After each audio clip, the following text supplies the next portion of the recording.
Poďme,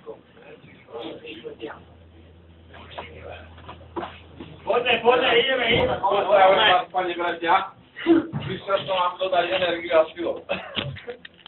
Kurva, ty sa si ten hlavný. Ty si hlavný, kurva, keby to videlo. A hlavne chlapi, aby sme zase nenarazili na ďalšieho podplateného kokota.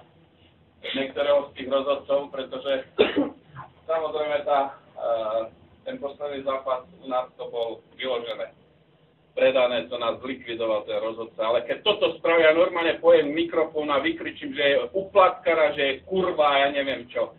Jednoznačne máte na tých hajzloch stopravdu.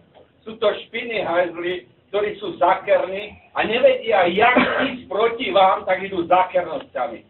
Samozrejme, netreba sa vyprovokovať v niektorých tých kľúčových veciach, že ale zase netreba byť zase príliš mekrov, potom vyzeráme skutočne jak chuj. Ale v každom prípade, pani bratia, Danko bude rozprávať ten podvodník mafián tým svojim somárom, že im dá také milióny, také milióny. To sú všetko klamstvá, samozrejme. Obľubovať ja vás nebudem. Máte slúbené niečo, keď budeme majstri, ešte pridáme nejaký bonus, to máte odo mňa slovo a viete, že moje slovo vždy platilo. Máte na to, kurva, máte na to.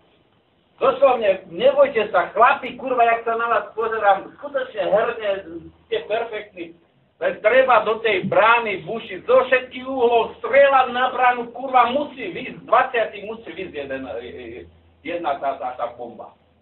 Takže, bratia, celá Žilina sa pozerá, celé Slovensko sa na vás pozerá. Kurva, aj vaša cena stúpa, tým pádom nenormálne hore. Keď budeme majstri.